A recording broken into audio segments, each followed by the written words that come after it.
Olá, maltinha. O meu nome é Catarina Quinteira. Bom dia, boa tarde, boa noite. Meu nome é Ian Silva. Temos connosco o André Cascalho, o convidado de hoje. O André trabalhou no Zoo de Lisboa, no Bioparque Fuengirola. Também exerceu a função de auxiliar de veterinário no Hospital Veterinário de Referência em Málaga.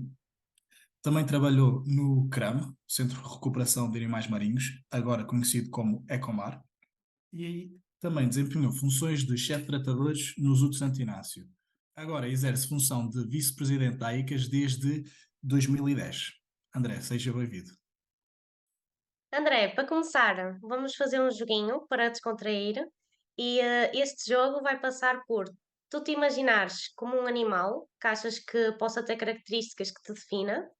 Tens que nos dar três pistas e eu e o Ian temos duas tentativas para acertar. Vamos-te dar uns segundinhos para tu pensares e quando estiveres pronto, vamos começar. Vamos lá pensar. Bom, eu acho que para quem me conhece, ou pelo menos que já lidou comigo um bocadinho, e se pensar, por estranho que pareça que já passei por um rango de animais tão grande, há um com o qual me identifico, que muita gente até acha estranho quando eu digo, ou explico porquê. Então vamos lá, vou-vos dar algumas características deste animal. Ok. Bora. Estás Vamos já pronto, Ian? diminuir. Estás? Então vá. Pista sobre tamanho. Desde muito pequenino a pequenino. Ok? Já reduzi tamanho de animal, vá. Não é um elefante, eu juro. Por acaso pensei Depois, que ias escolher um animal grande. Por acaso é pensei. verdade, por isso é que eu digo, é estranho quando eu digo o porquê deste animal, porque toda a gente acha que eu sou de animais muito maiores, porque é aqueles animais que mais gosto, mas não o qual eu me identifico como Ok, pessoa. está bem. Vamos lá então. Ah, por isso, animal de tamanho desde muito pequenino a pequenino, um animal que no decorrer da sua vida assume várias formas. Ok. Vamos tentar ir por aí. Depois, um animal que se adapta a meios muito distintos. Catarina, pode dizer, porque eu já sei qual é que é o animal antes dele falar. Mas pronto. Antes dele falar? Yeah. Não, Foi diz a, lá tu então. foi a, Não, assim não tem piada. Tipo, tentar adivinhar que eu vou mandar logo e está certo, não é? Borboleta. as, as, as explicações poderiam dar a essa hipótese, mas não é essa, mas estás lá perto no sentido das características. Ian, qual é a hipótese? Libelinha. Essa poderia te dizer porquê, mas não. Ah, É uma rã. É uma rã.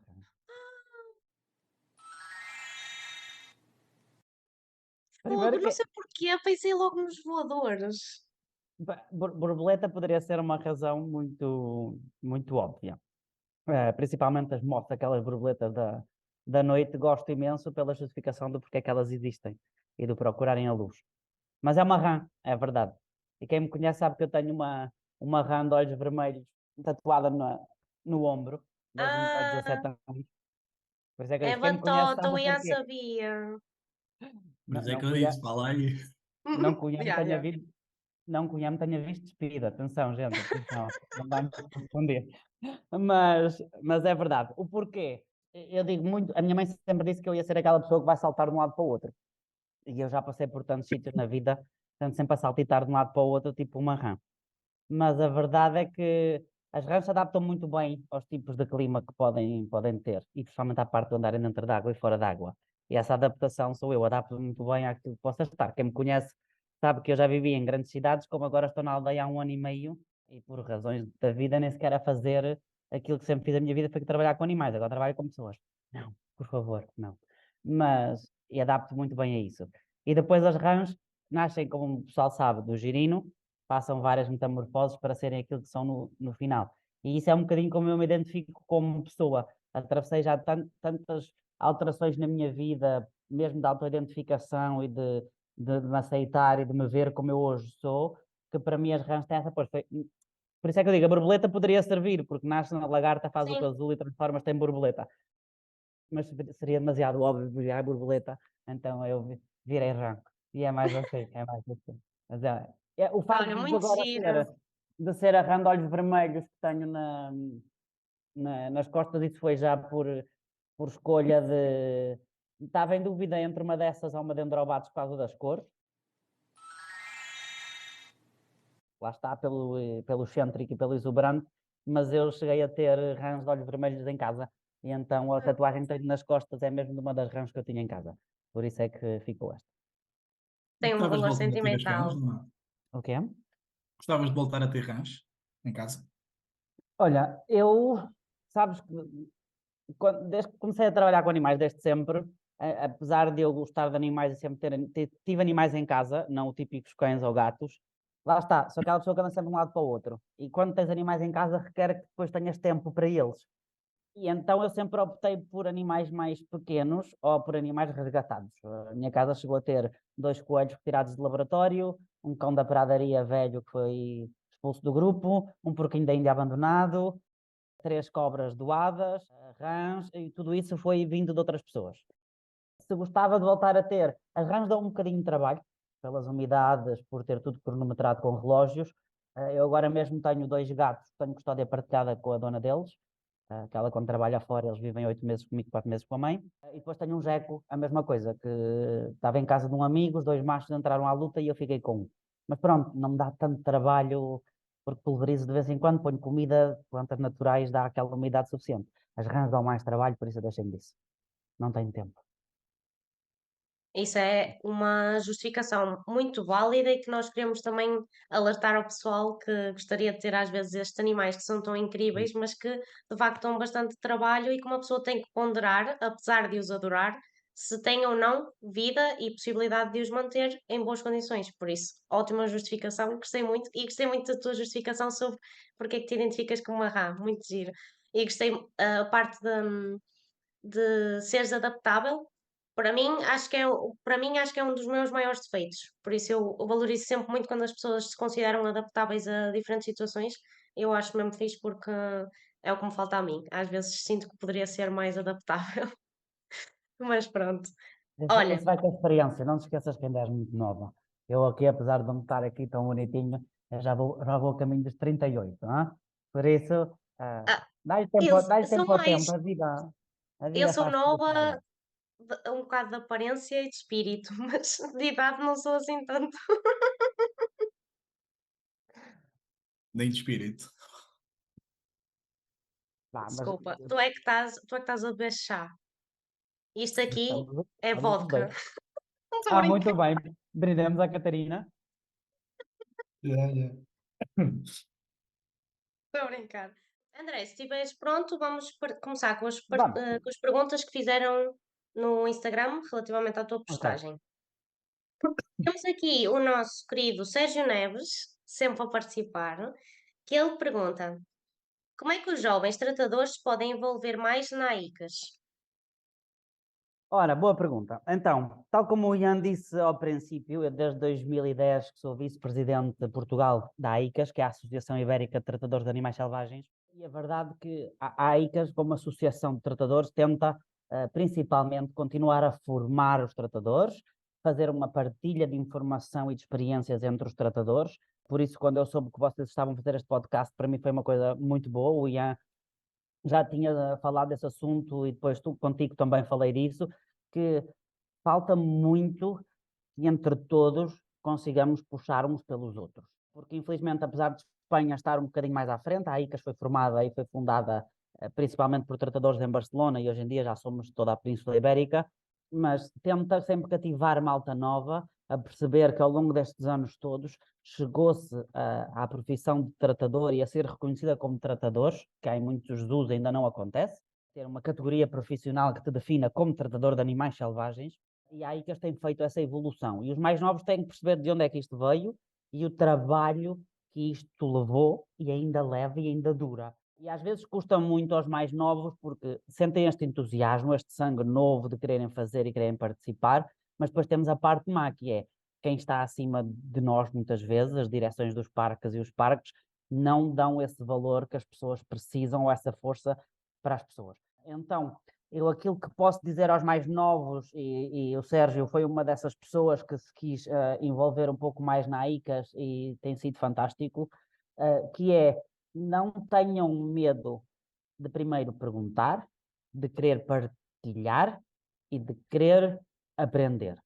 A partir do momento que vocês perguntam e entram na AICAS através de qualquer um de nós, através de um contacto dos que já estamos um bocadinho metidos no meio, e dizem, olha, quero ajudar nisto, quero partilhar a minha experiência com tal animal, com tal enriquecimento ambiental, aí nós, os que temos mais experiências, damos todo o apoio que seja necessário para que chegar às entidades acima, às chefias, e que essa pessoa seja um bocadinho melhor vista. Por isso é que eu digo sempre aos mais novos, fizeste algum trabalho bom no teu zoo ou no teu parque que queiras partilhar, tens ideias de coisas que gostarias de fazer, mas não sabes como propô-las, eu falo por ti, se for preciso. Eu tenho esses contactos, mas não tenhas medo de querer participar. Tu sabes, porque eu comecei agora, se calhar não sei. Sabes? Há malta nova aí cheia de ideias, e posso dizer deste senhor que está agora aqui a olhar para mim através do outro lado do ecrã, que é aquela pessoa que eu conheci já em tempos muito atrás, quando era voluntário em algumas coisas, e desde então a quantidade de ideias que o Ian já propôs de coisas que se podiam fazer, algumas não plausíveis e não se conseguiriam fazer por temas burocráticos e de locais, mas o facto de expor estas ideias já nos fez dar aqui um turbilhão entre todos o que é que se pode fazer. E ele nunca teve medo de dizer. Por isso, os mais novos que agora acham que a ideia deles não é válida, lembrem-se, é sempre válida e em qualquer coisa que seja em prol de nós próprios tratadores e em prol de um bem-estar animal e de aprendizagem entre todos e troca de experiências, tudo é válido. Depois logo se vê, conseguimos fazer ou não, é outra coisa. Mas Claro. aos mais novos, vocês mandem-se para a frente. Querem estar mais ativos na AICAS? Então digam, o que é que eu posso fazer? Perguntem, porque eu às vezes tento ir atrás dos mais novos e puxar por eles, mas às vezes somos 10 atrás de 50. Então mandem-se para a frente, que eu estou cá para vos agarrar. Olha, muito bom. Acho que agora o pessoal também se vai sentir mais motivado para tentar ajudar e Sim. serem mais proativos também, que às vezes o pessoal tem medo de ser proativo e acho que isso é fundamental em qualquer profissão, mas principalmente nesta. E vai nessa linha de raciocínio, eu acho que a malta tem mesmo é isso que estavas a dizer, que é o medo, não é? É o medo de falhar, é o medo do que é que vão pensar de mim, é o medo de será que eu, por me expor assim, ou por expor isto, será que vão-me cortar as pernas e depois não vou poder cumprir com um sonho, não é? E, opá, eu acho que isso daí é balelas.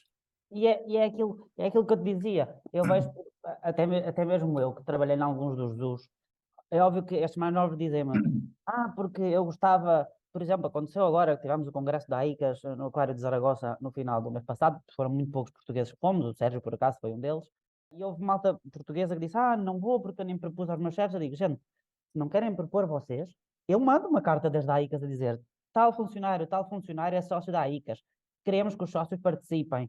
Haveria forma de que formem estas pessoas e as enviem ao Congresso. Eu faço essa parte, mas se a pessoa não me mostrar interesse a dizer que quer ir, ou me pedir ajuda para que falemos por eles, eu não vou enviar aos diretores dos usos, olha, manda os teus funcionários só porque sim.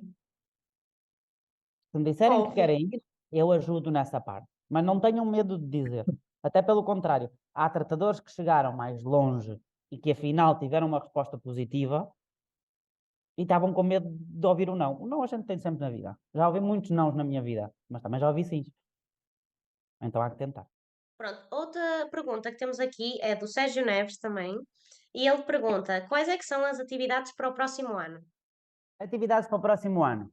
A ICAS já tem várias coisas planeadas. As datas, estamos ali num timeline mais ou menos de meses, mas não com datas ainda específicas.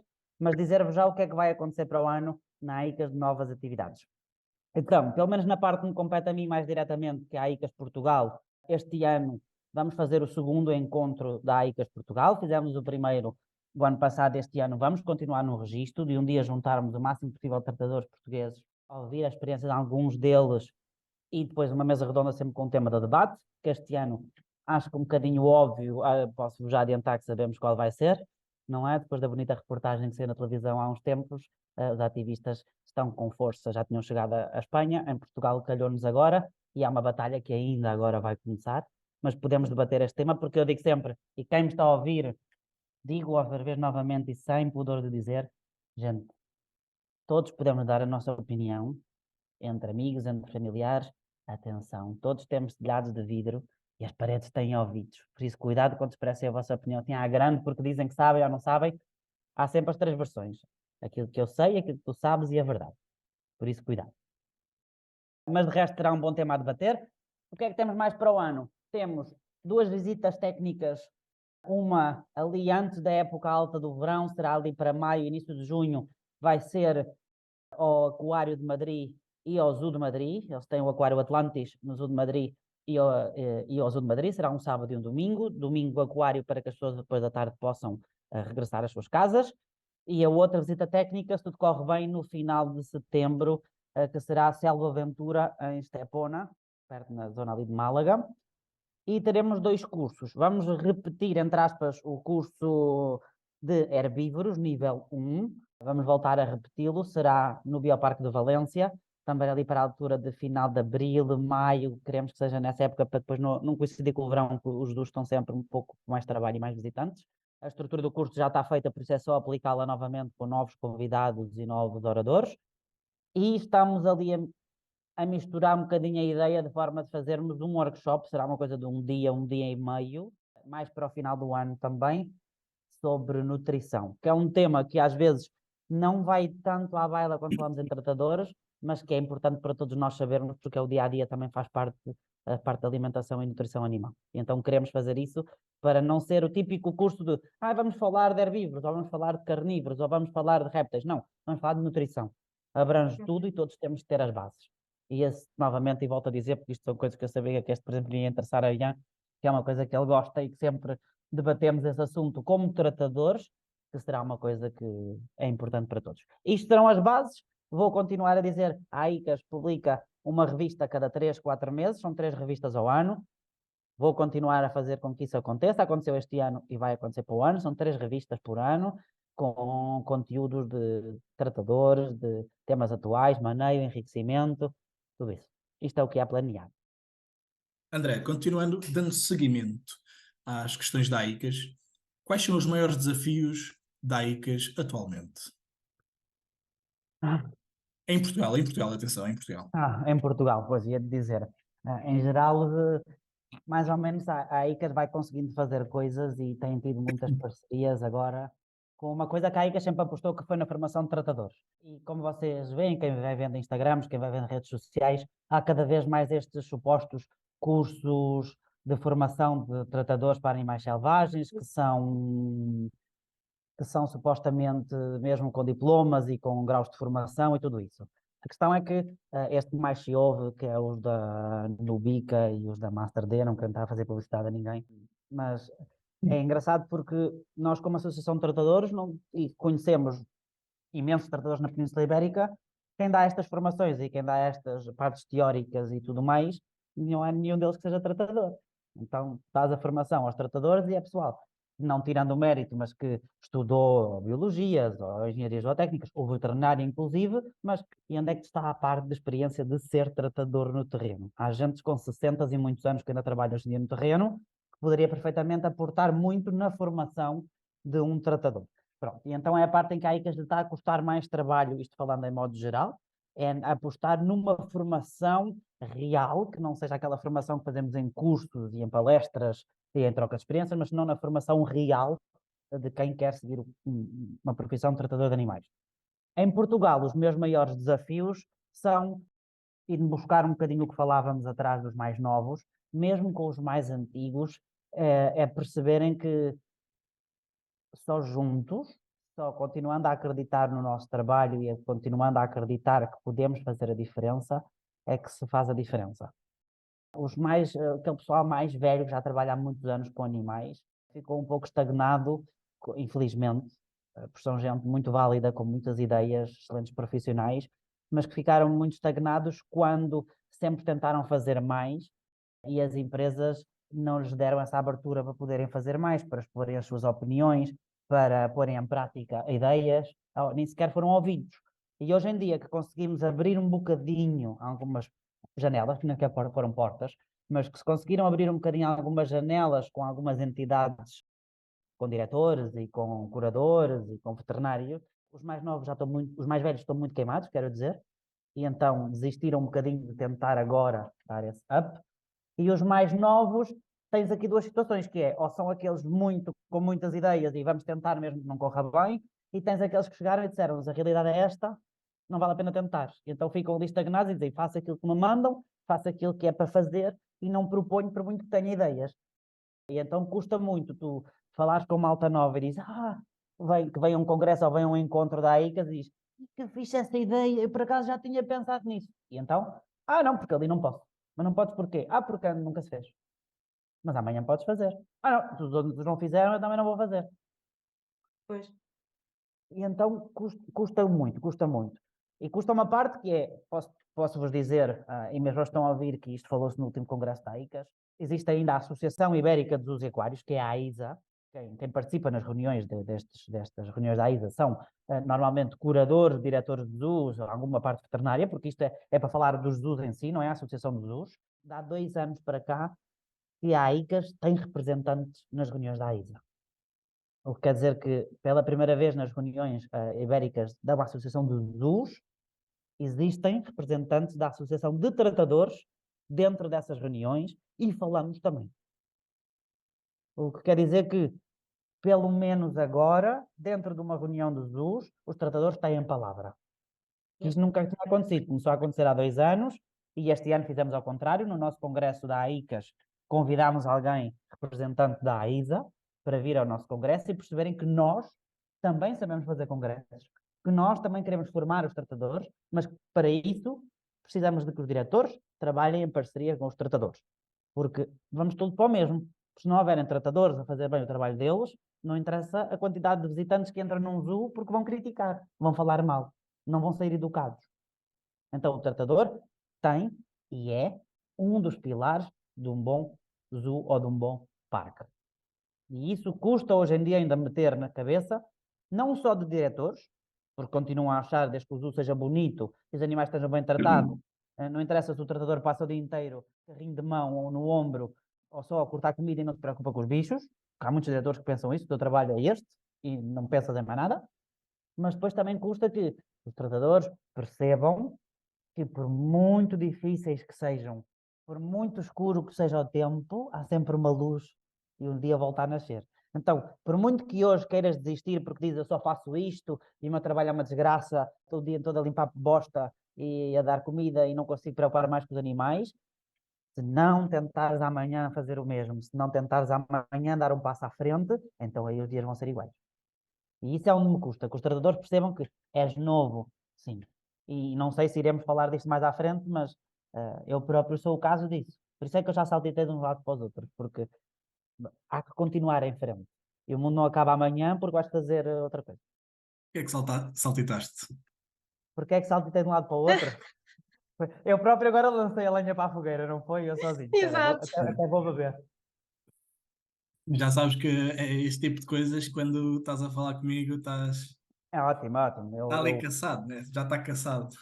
Eu, por acaso, e nisso quem me conhece sabe disso, eu sou um livro aberto, tanto na minha vida profissional como na pessoal, eu não tenho segredos. Mas salve seja. Tenho segredos que irão comigo para a tumba. Mesmo a nível profissional. Mesmo a nível profissional. Mas porquê é que saltitei? Olha, eu já passei por muitos parques ao longo, eu comecei como voluntário, como sabes, no Zoo de Lisboa. Fazia tempos livres desde criança e aos 14 comecei lá como voluntário. Eu já vou para os 38. E já saltitei por vários parques e por vários projetos. Em todos eles, até ao dia de hoje, tirando agora neste último caso, que já lá vamos, mas por ordem, eu em todos mudei de parque por ter tido propostas melhores. Ou porque os projetos me interessavam para o meu crescimento profissional. Foi o que aconteceu quando eu deixei o Zoo de Lisboa aos meus 19 anos e fui para o Bioparque Fungirola, porque era um projeto completamente diferente, é um protótipo de zoo que não existia, ou seja, que pouco falado era na altura na Península Ibérica, que é um bioparque, é um conceito completamente diferente. Então quis ir, quis aprender, quis crescer. Eu, na altura fazia demonstrações com aves, ali fazia com mamíferos. Então para mim foi uma parte de treino que eu quis aprender, por isso mudei para o Bioparque. Quando voltei a Portugal, apesar de ter sido, por exemplo, uma questão financeira, baixei muito o meu ordenado quando voltei a Portugal, porque a realidade é essa, mas era um projeto com o qual eu disse fazia sentido naquele momento. Então eu deixei o Bioparque, vim para o CRAM, eu já trabalhava com eles na altura, já tinha feito outros tipos de voluntariado com eles, e na altura estavam a precisar de alguém e disseram que tinha alguém com as minhas características para coordenar a parte de reabilitação de animais. E lá está, sempre trabalhei em zoos até ali aos meus 25 anos, 26, e de repente disse, vamos direcionar um bocadinho para o outro lado, que é agarrar a fauna selvagem e devolvê-la ao habitat, e digo, para a minha relação profissional quis passar nos vários campos. E sempre, até quase à data, foi por término de contrato e então começar noutro sítio. Não tive que dizer, gente, vou-me embora, adeus e vou mudar. Não, acabava-se o meu contrato e eu tinha outra oportunidade de fazer algo profissional diferente e saltitei. A única exceção realmente foi, bom, não foi exceção, foi mais ou menos no mesmo estilo, foi aqui no Zoo de Santo Inácio, que foi os últimos 8 anos onde eu estive, tirando, há um ano e meio que não estou no Zoo de Santo Inácio, mas os meus últimos praticamente 8 anos foram no Zoo de Santo Inácio como chefe de tratadores, e eu que me despedi no Zoo de Santo Inácio. Há já um projeto futuro que esperemos que venha a acontecer, ele é de conhecimento geral e nunca foi segredo, quem me segue nas redes sociais já ouviu, que quem sabem é o BARC, o Bioparque Vila Nova da Barquinha, é um projeto futuro no qual eu faço ou farei parte na equipe, e apesar de saber que ainda iria demorar, era o momento que eu tinha de, vamos chamar assim, abandonar o barco no Zoo Santo Inácio.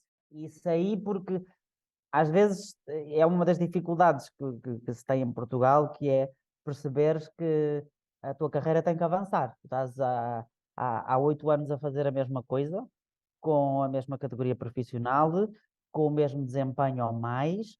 Atravessámos um ano e tal de Covid, foi duro para muita gente.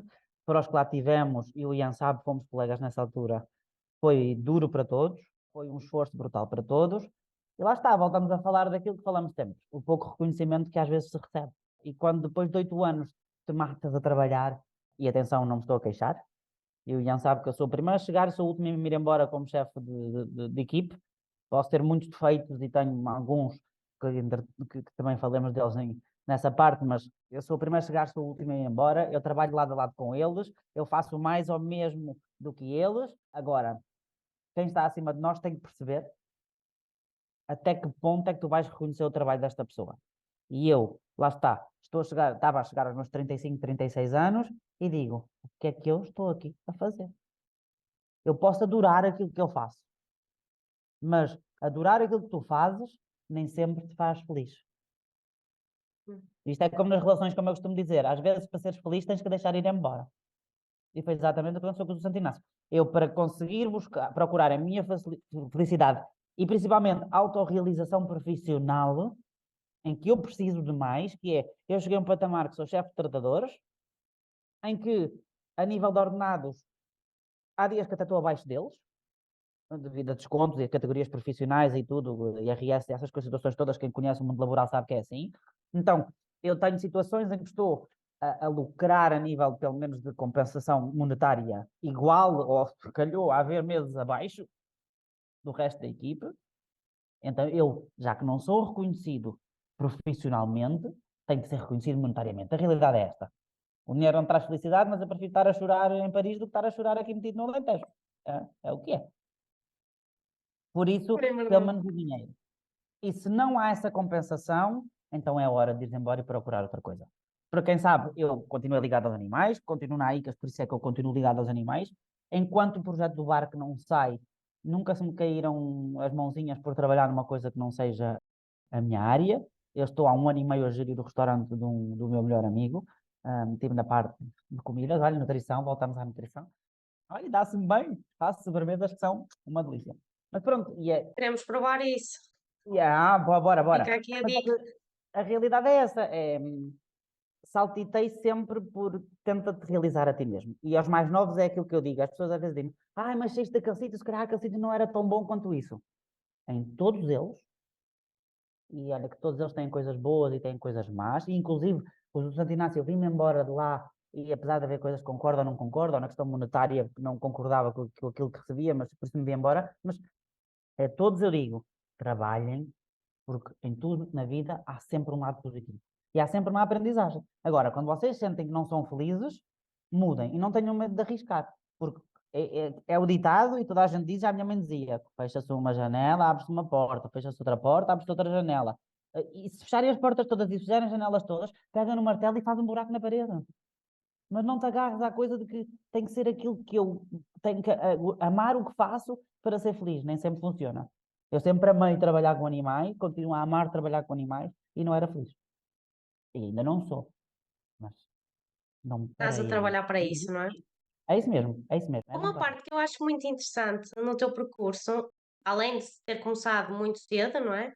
E ter sabido sempre o que é que querias e o que é que não querias, foi o facto de tu saltitaste, mas tu procuraste outras experiências, novas experiências, ou seja, tu fazias demonstração com aves, mas depois foste fazer demonstração com mamíferos, depois foste trabalhar para um centro de reabilitação, ou seja, tu exploraste várias áreas e ao fim e ao cabo acabaste por explorar muitos mundos diferentes e não tiveste medo de. Porque se calhar eu vejo que há algumas pessoas que se calhar que trabalhavam com um certo tipo de animais, se calhar neste momento iam ter um bocadinho de receio do género: "Ah, olha, eu até agora só trabalhei com aves, se calhar vou ter medo de avançar para os mamíferos."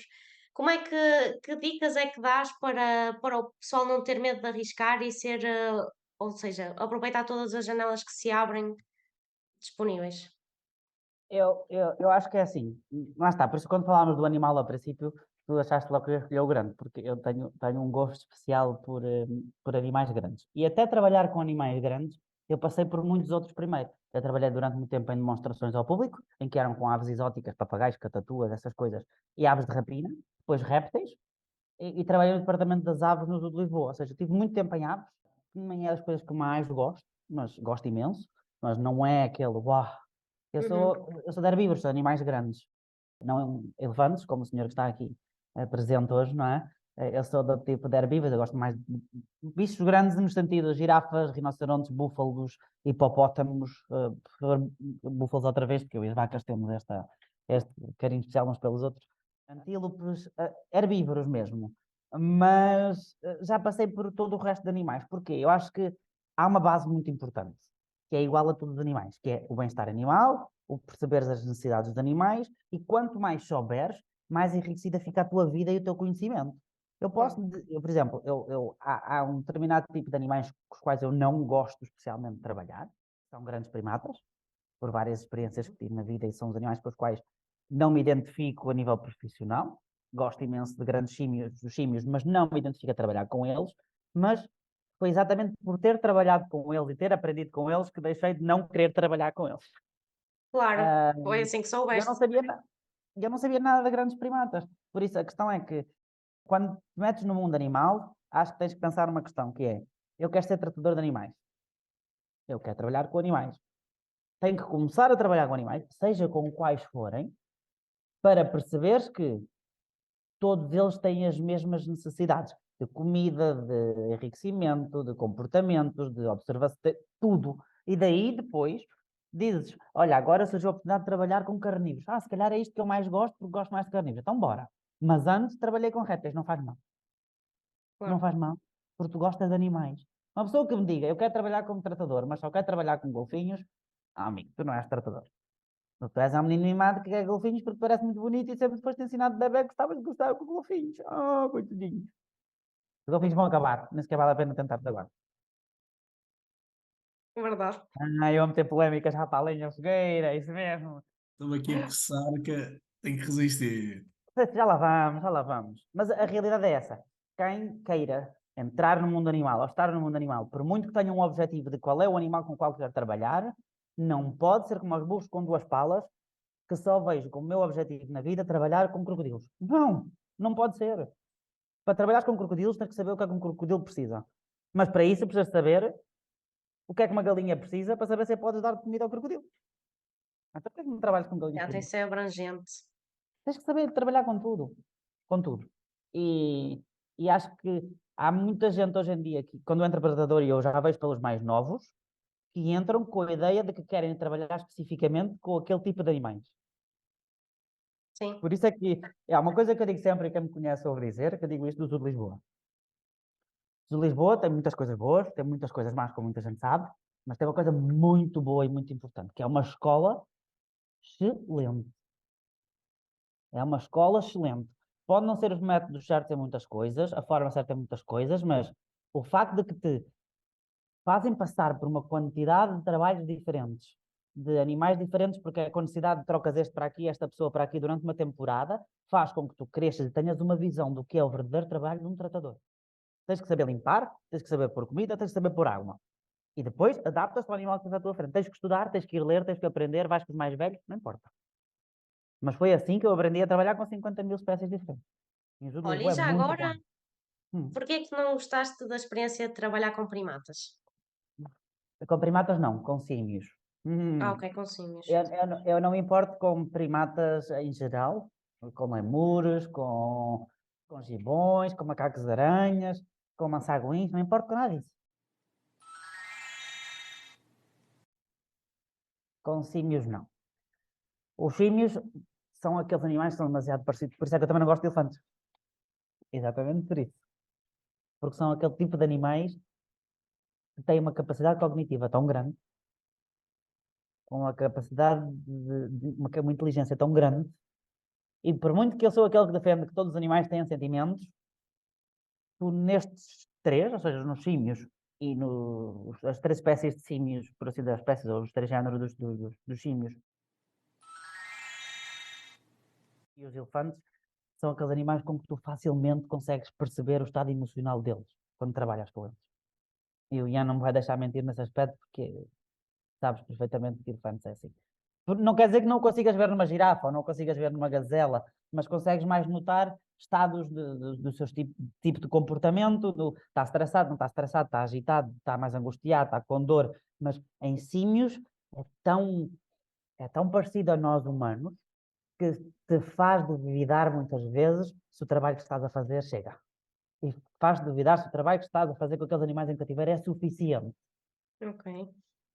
Ok? E isso a mim, a partir do momento que a situação que o animal está, quando olha para mim e eu nos olhos dele olho e digo porque é que estás tu aí desse lado de dentro e estou do lado de fora, não, deixa estar, prefiro trabalhar com outros animais. Não me Ok, causa essa dúvida.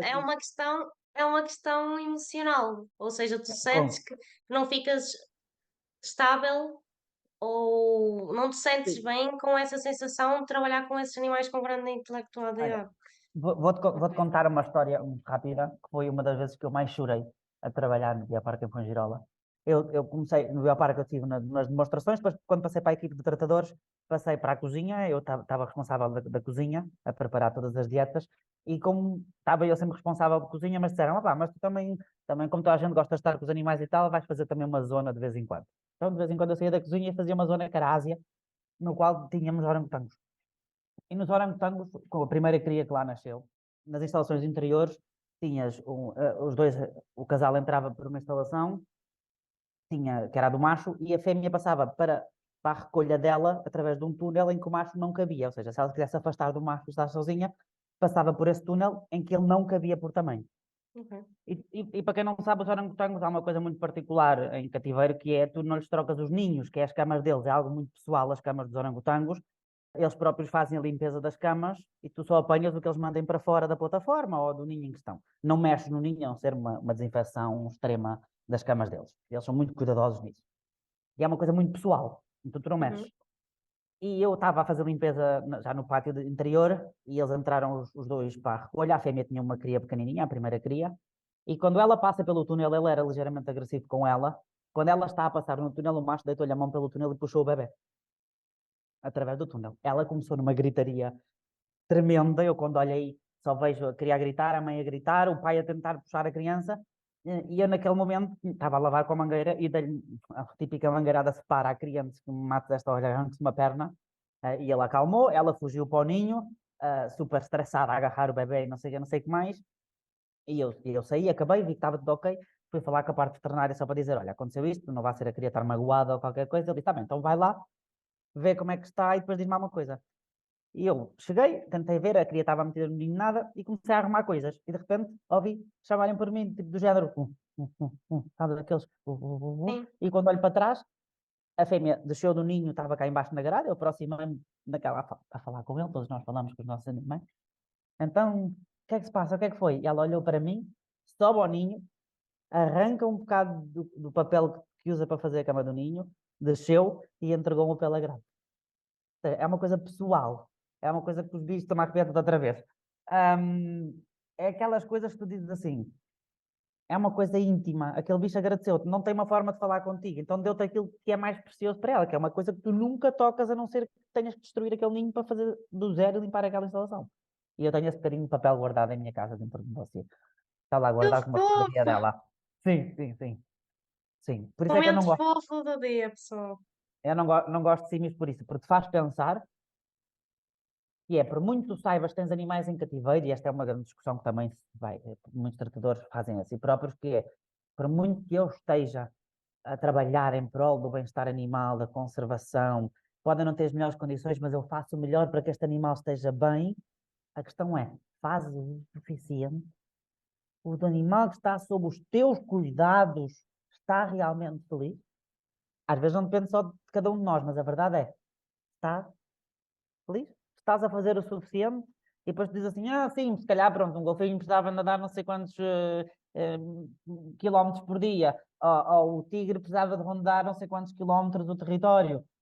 Mas depois chegas ali a um gorila, olhas para a cara daquele bicho e dizes assim, ele nem precisava de sair daqui, porque tu olhas para os olhos dele e vês que este bicho não está feliz. Exato. É demasiado parecido connosco. Aquela afirmação que disseste há pouco sobre os golfinhos está relacionado com isso, suponho. Se quiseres ir por aí.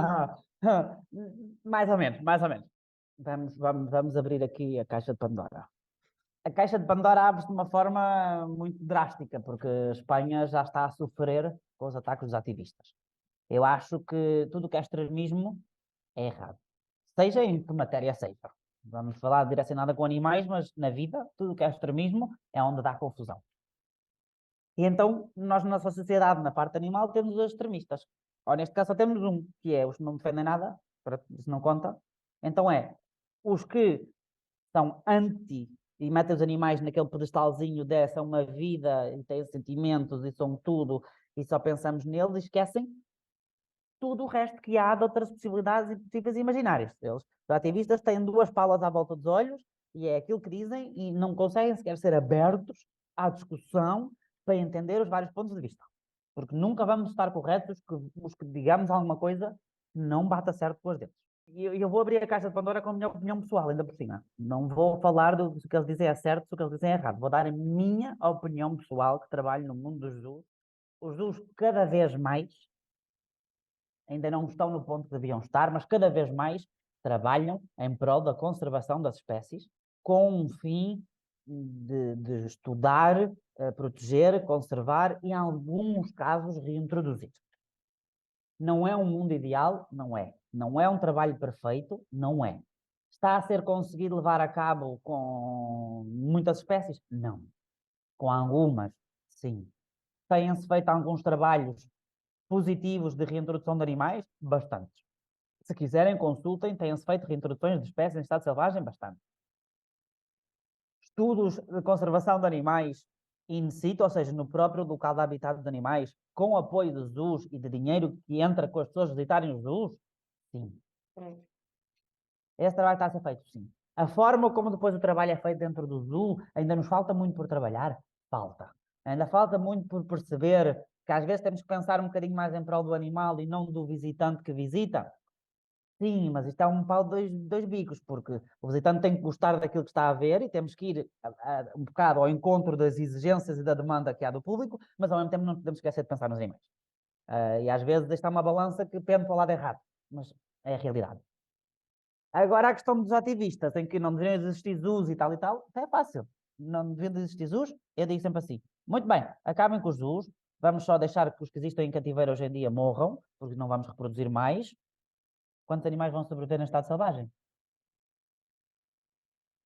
Porque o estado selvagem continua a desaparecer. Não estou a desaparecer porque há zoos. Porque o comércio e ir buscar animais em estado selvagem já acabou há muito tempo. A população que se mantém hoje em dia em cativeiro, 99%, não 1%, eu sei, 99% é nascida em cativeiro. E é trocada entre zoos e por acordos e por cedências e o que é que tu quiseres dizer. Mas a verdade é que acabas com os zoos e acabas com o conceito de existir animais selvagens em zoos, então vais acabar aqui também com os animais em selva selvagem. Então a questão é, acabas com os animais em cativeiro, porque já não têm um interesse, como dizem os ativistas, de conservação, ou que os zoos não estão a fazer mais do que expor animais. Então esquece da parte que é, os ativistas estão na natureza a acabar com caça ilegal? Não, são muitos tratadores que às vezes vão fazer esse trabalho para o campo. Os ativistas estão a estudar qual é o impacto disto e disto e disto nas espécies selvagens? Não. Quem são? Muitos deles tratadores. Então, Evidentemente. espera aí. Quem é que continua a tratar dos animais em estado selvagem? Os ativistas querem acabar com os zoos? Então vamos à natureza. Vai pegar no lobo ibérico e vai dar beijinhos, porque tem muitos sentimentos, e vamos proteger o lobo ibérico. São os ativistas que foram construir coisas em Mértola para os linces que foram soltos? Foram eles que foram construir? Nada. Por isso é que os linces acabaram por morrer todos que foram soltos. É bonito falarem. Por isso é que eu não gosto dos extremismos. É bonito irem contra os zoos, é bonito irem contra tudo. Então onde é que estão as soluções? Porque as soluções é acabar com os zoos, mas não é proteger o que está cá fora. É só ir contra os zoos.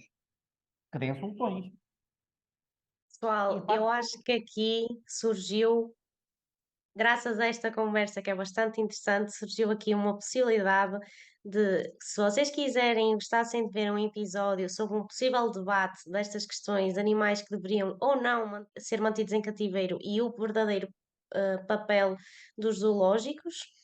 Deixem nos comentários, primeiro deixem a vossa opinião e o que é que acharam deste episódio, tudo bem, mas depois também deixem a vossa opinião sobre este tema, que nós gostaríamos muito de ver, e se tiverem interesse, vamos fazer um episódio especial para fazer um debate sobre esta temática que dava para muitas horas. Eu acho que vai ser muito interessante, pessoal. e lançando já, então, só assim uma chega mais para este assunto que falaste na questão dos golfinhos, e eu, como eu disse, abrindo a caixa de Pandora com a minha opinião, sinto muito vos dizer, mas eu sou. Aí vai, bomba! Apesar falando da parte de golfinhos, sou anti-delfinário, né? Mas atenção, vou justificar as palavras que eu disse antes que ninguém me mande pedras. Já, e me apedrejar aqui em público.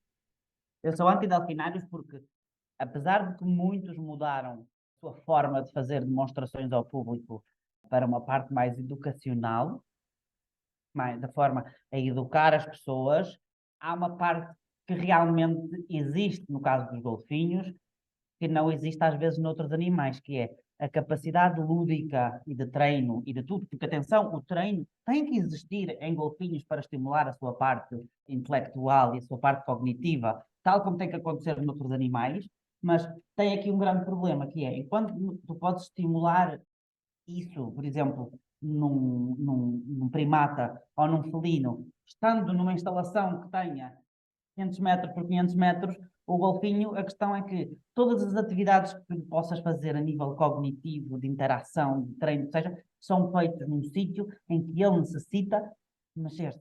Tudo isto leva à parte de natação, porque enquanto o leão pode para estar a comer, está parado ali no sítio a brincar com aquela bola ou a brincar com aquela caixa de comida, o golfinho faz tudo isso em natação contínua. Eles não param no fundo do mar para se entreterem com um peixezinho que estão a brincar. E então a questão é, que espaço tu tens para uma orca em cativeiro suficiente para que as suas necessidades básicas de bem-estar sejam conseguidas? Porque tu dizes-me assim, se calhar, mas o tigre naquele zoo também não tem. Não, mas eu compenso com ter-lhe uma atividade durante não sei quanto tempo em que ele está a mover, está a trepar, está a correr, por muito seja para a frente e para trás, mas está a ter uma atividade física que tu num golfinho o máximo que consegues é um círculo, por todas as piscinas na aproximação são em círculo para tentar que o animal não tenha esquinas e não tenha essas coisas.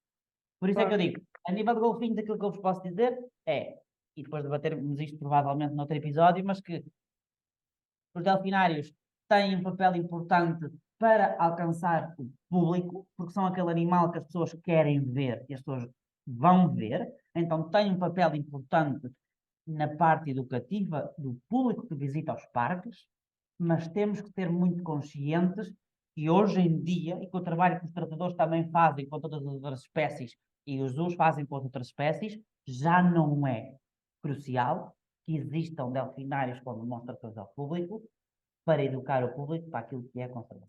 Hoje, sim, podes ter animais em cativeiro que são irrecuperáveis e treiná-los para comportamentos médicos para continuar com estudos de conservação e não teres a necessidade de continuares a criar e a reproduzir cetáceos em cativeiro. E isto é minha opinião. Com os outros, posso continuar a defender o papel dos zoos durante muito tempo, muitas horas, mas com o bom e com o mau, mas a gente aí já vai ver. É isso. André, pergunta surpresa. O quão selvagem és tu?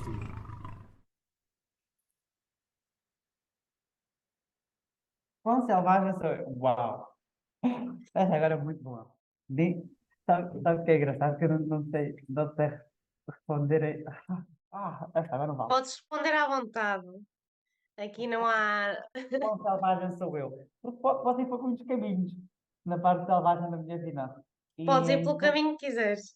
então, Atenção, vais pelos caminhos que quiseres. A responsabilidade é tua. mas eu acho que sou bastante selvagem. Bastante selvagem. Gostava de ser mais ainda, em alguns desses caminhos da minha vida, mas acho que me considero bastante selvagem. Porque tento, lá está, é como a gente falava antes, tento muitas vezes deixar-me ser mais domesticável, porque a vida te faz que tenhas que adaptar a muitas situações. Mas eu gosto da minha natureza selvagem e continuarei a ser selvagem. Born to be free. Muito bem. Agora eu estava a contar com esta com selvagem és tu. Agora foi apanhado de surpresa. Muito bom. A Muito cena é bom. que é engraçado, porque é do género. Até era fácil, porque é o nome do podcast, mas é sempre uma coisa engraçada que apanha Não sempre o é pessoal uma de surpresa. resposta fácil. Mas é engraçado que a minha resposta inclui as várias situações da minha vida para onde eu quero dar o sentido de selvagem da minha vida. Mas pelo menos vamos entrar na vertente séria da coisa. Não na menos que seria este podcast para isso. Pode ser outra, se vocês quiserem também podemos fazer aí, comentem aí abaixo se querem um podcast mais selvagem para esse lado. Temos muita experiência para partilhar. Eu sou um livro aberto, não se assustem com a selvagem, a pessoa pode chegar a ser. Mas é isso, eu gostava de ser mais selvagem a muitas coisas relacionadas com o mundo animal, mas conhecendo a realidade ao longo destes anos todos que existe, às vezes tens que te deixar domesticar e, como diz o ditado, engolir uns quantos sapos. Tens que deixar domesticar um bocadinho para que possas um dia voltar a tirar o teu lado selvagem que há por explorar cá fora. Por isso é que eu digo, gostava de ser mais se me dessem essa oportunidade para realmente ter asas para percorrer as coisas e fazer as coisas. Por isso é que eu considero-me selvagem porque sou o primeiro que aceita qualquer proposta, sou o primeiro que aceita qualquer loucura, sou o primeiro que me mando para o terreno, que me encho de lama até às entranhas, que meto as mãos ao trabalho, meto o trabalho sujo, mas depois tens que pensar, tudo tem que ter uma conta e uma medida porque não pode ser o louco selvagem que ainda vive abandonado numa ilha deserta. É só por aí. Mas é isso. Muito bom, pessoal. Quero agradecer até ao pessoal que ouviu até agora. Este episódio foi muito interessante. Espero que tenham gostado tanto como nós e André também para ti, por teres aceito o nosso convite e por teres feito esta parceria tão boa com a AICAS, que para nós também é um orgulho fazer parte e tentar ajudar da forma que podemos e que acho que vai ser uma relação, uma simbiose muito boa e benéfica para ambas as partes. É o nosso profundo agradecimento. E passo agora aqui a palavra ao Ian para ele deixar assim umas palavras de carinho também para vocês. É sempre um prazer ouvir-te. Um agradecimento especial à ICAS por todo o trabalho que a ICAS tenta desenvolver, não só para a formação dos tratadores, mas para também a exposição do que é o trabalho de tratador e da realidade dos tratadores, não é? Aquilo que mencionaste de o tratador se valorizar, mas também um pouco a empresa valorizar o tratador e criar uma melhor relação entre a empresa e o funcionário e do funcionário com a empresa, não é? Por isso queria deixar aqui uma nota de agradecimento especial neste sentido. Bom, da minha parte, agradecer-vos o convite. É como eu digo, e quem me conhece sabe, eu continuarei sempre, independentemente de que determinadas fases da minha vida eu não esteja a trabalhar diretamente com animais, por tudo aquilo que já falámos, mas através da AICAS eu consigo continuar a fazer uma das coisas que realmente eu gosto, que é de que ver a malta nova e os mais antigos continuarem a ter paixão por aquilo que fazem. Por isso continuarei sempre a lutar por vocês, a trabalhar por vocês e para vocês. Por isso é que aceito sempre estes convites e é um prazer estar a falar com vocês. Pessoal, ficamos aqui com estas palavras inspiradoras. Muito obrigada a todos mais uma vez. Um beijinho E um abraço. e vemo-nos daqui a 15 dias.